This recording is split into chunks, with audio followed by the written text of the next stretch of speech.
Hello, and welcome to my instructional presentation on golf. Golf is the greatest game of all, in my opinion, and I'm sure in many of yours. And for those of you that are new, I'm sure that you'll find that what I'm saying about golf being the greatest game ever, you'll find that to be true yourselves. One of the things that makes golf so great in my mind is the mental challenge of golf. And believe me, it is mentally challenging. Number one, in my opinion, is the fact that what you think is right when it relates to golf is probably wrong. And what you think is wrong as it relates to golf is probably right. Those two statements in themselves make this game very difficult and hard to understand. Such as, for instance, the setup. We are humans, and humans by nature want to be comfortable. Well, the setup, in other words, in order to address the ball, that's called the setup. Okay? The setup is not comfortable. If you do it properly and for any length of time, you're going to feel a little creak in the small of your back. That is not comfortable. Again, we as human beings want to be comfortable, so we end up in a position something like this. That's comfortable, but it's not a balanced position, thus it is not correct. Again, what I said earlier was, if it feels right, it's probably wrong. If it feels wrong, it's probably right. Okay? Now, I want to get back to the beginning. Most of us, before we play, or the first few times we play or practice hit balls, what have you, we get help from mom, dad, uncle, brother, cousin, someone we're close to. Okay? And they want to help us. But you know what? They really don't understand the game of golf themselves and how to instruct it or relay information to help us. The first thing I can remember ever hearing is keep your head down, or keep your head still, keep your eye on the ball, don't look up.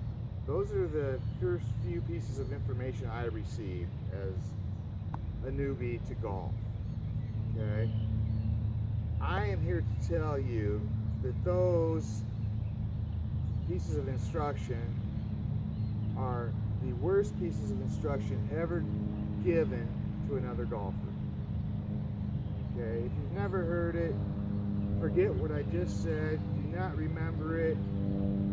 Keep it out of your mind forever. Because again, it is the worst piece of information ever delivered to another prospective golfer.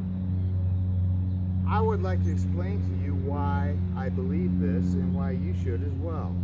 When you keep your head down, if you take those instructions literally, what will happen and what will result is a swing that looks something like this.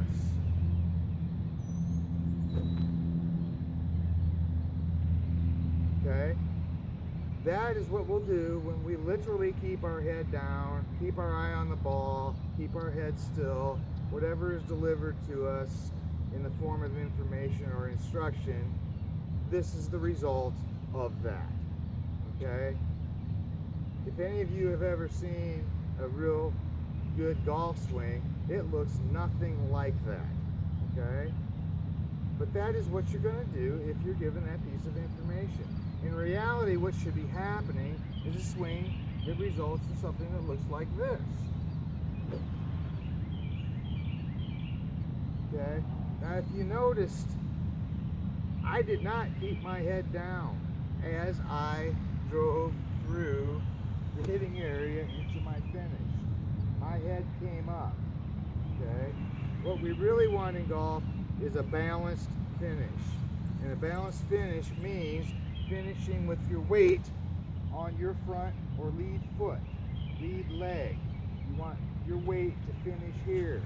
If you literally take that piece of information of keeping your head down, again, your swing is going to look like this, okay?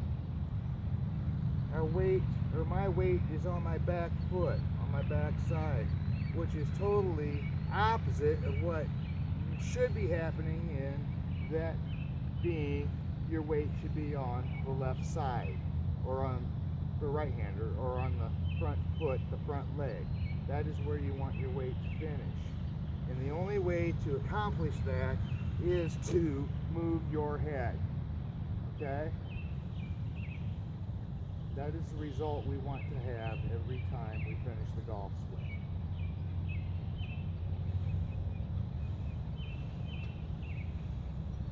Now, there are some other pieces of information that, if are taken literally, can cause us some problems. One of those being is to keep your left arm straight, okay? If I am told to keep my left arm straight, I'm a right-hander, so left arm straight. If you're a left-hander, it would be right arm straight. Okay, and I'll go through this individually, right and left, for everyone to understand. Okay, as I set up, and I'm told to keep my left arm straight, what will result is tension. I am going to be inclined to grip the club very tight, okay? And my swing is going to look something like this, okay? That limits range of motion. The instructional piece of keep your left arm straight, to me, creates tension in my hands, which travels up my arms, across my chest, okay? That limits my range of motion. We want full range of motion, free-flowing range of motion. So, instead of saying keep your left arm straight, I would rather hear keep your hands as far away from your body as you possibly can throughout your swing. That, to me, does not promote tension, but it commands the result that is desired. Keeping a good wide arc, okay? Yes, we want to keep the left arm straight, we really do, but there's a different way of saying it and conveying the message that promotes better results, and that is to keep your hands as far away from your body as possible, okay? That will result, again, in free-flowing motion. Another false piece of information, in my humble opinion, is for a right-hander, you get your power from your left side, or your left arm, your left hand. And for a left-hander, you get your power from your right arm, or your right hand, or your right side. Okay? To me, that is totally incorrect. If you're a right-hander, more than likely your right hand and your right arm is going to be much stronger than your left arm and your left hand. Alright? Now, why would we want to get power from our non-dominant hand and arm? That makes no sense to me whatsoever. Okay? And if we move our body parts in the correct sequence, we can definitely get power from our dominant side and still have control. Okay? The way we go about this is set up on balance. Okay? And we're just going to go through the three key components of the golf swing, which are rhythm, balance, and timing. Okay? Rhythm, balance, and timing are the three components needed in order to get good, free-flowing, swinging golf shots. Okay? First of all, we want to set up on balance. Okay, remember I said rhythm, balance, and timing. Balance starts with your setup, or as you address the ball. Okay? We want to set up in a fashion that our weight is centered, our weight is distributed equally. Okay? We don't want 80% of our weight on the right foot, 20% on the left, or vice versa. We want to be centered. We want to be in a position like that of a shortstop, possibly a baseball player or a softball player, a shortstop, or a defensive basketball player. We want to set up in a fashion that theoretically we could move with equal force in any direction. Okay? So we set up with our back that is fairly straight. Okay? We don't want to be rounded. That would be a comfortable position. Okay? Remember earlier I said if it feels right, it's probably wrong. If you feel comfortable, it's probably wrong. Okay? The setup is not a comfortable position. That's what helps make golf so difficult. Okay, again, we want to start with a straight back. Okay? We want our feet, outsides of our feet to be about shoulder width apart. We don't want to be too wide. Okay? We want our outsides of our feet to be about shoulder width apart. Straight back. Okay? Now as we hold the club, our hand, the small of my neck, the nape of my neck, my right hand, and my left hand at the small of my back, I want to bend, and as I bend at the waist, I want to stick my rear end out. Okay? There's a saying in golf, when in doubt, stick it out. Okay? If we go too far, my left hand comes off the small of my back. Okay? So it's about like this. You want to bend until the left hand starts to come off the small of the back. Okay? Any further than that, it's too much. So about right here, I'm good. Okay? Take the club off your back. Okay? Put your hands on the grip. Hands face each other. Just like this. And hold the club in the fingers. That way you have full range of motion. Okay? That's what you want. Free-flowing motion. Rhythm, balance, and timing. Rhythm. The only way to have rhythm with your hands is to grip the club in the fingers. Okay?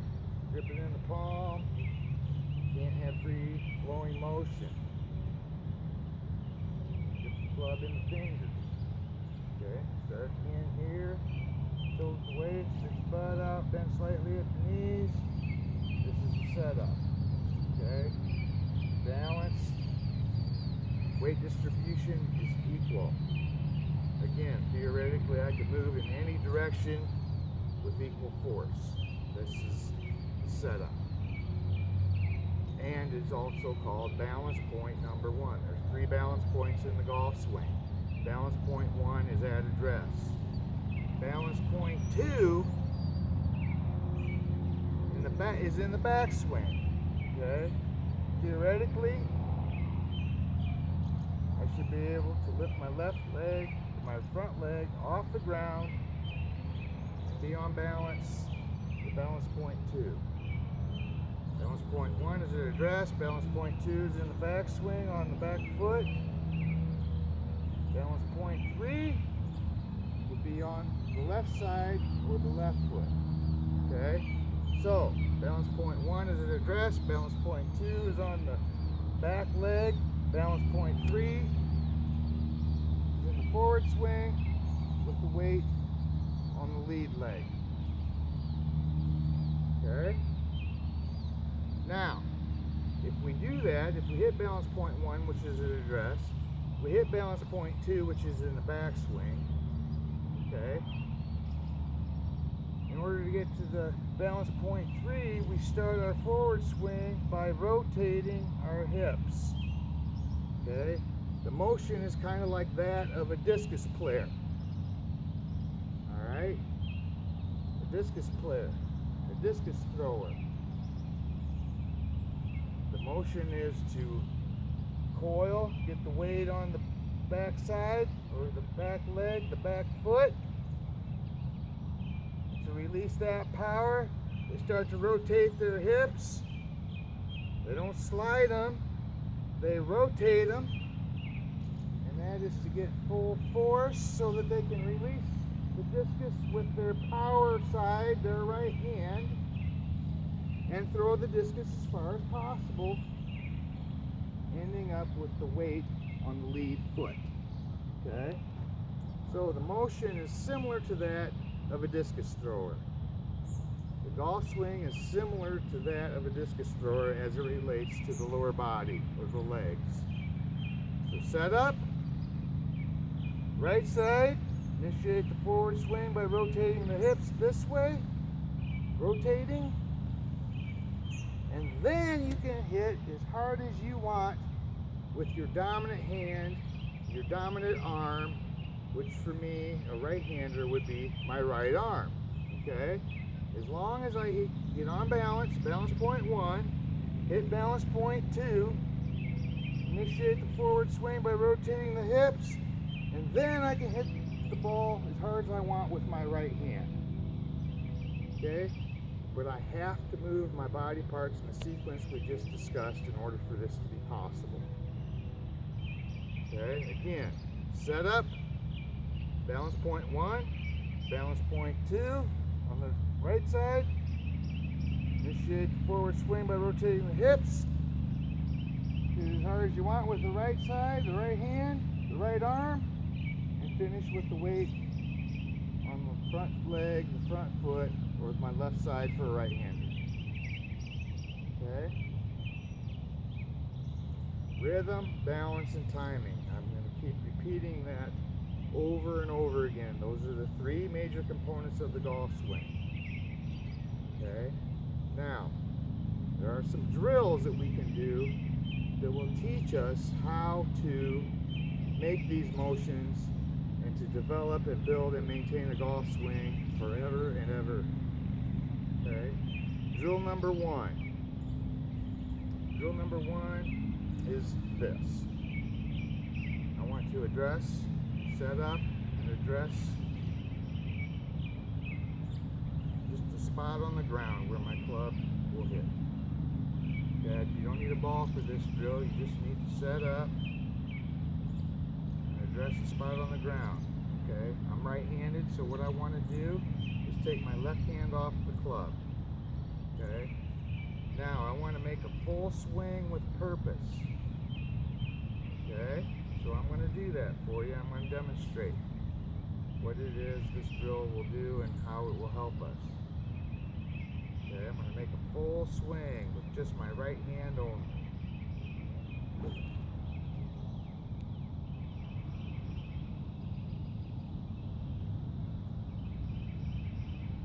Try it again for you.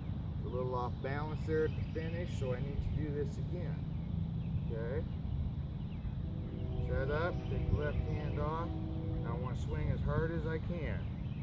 That time I was able to finish on balance. Okay? You want to always hold that finish. That way we can tell whether we finish on balance or not. We need to get feedback when we're practicing and doing these drills. And the feedback will be to feel whether we finished on balance or not. And the only way to do that is to hold our finish. That's the only way we're going to realize whether we finished on balance or not. I'm going to do it from this angle so you can see it from the side view.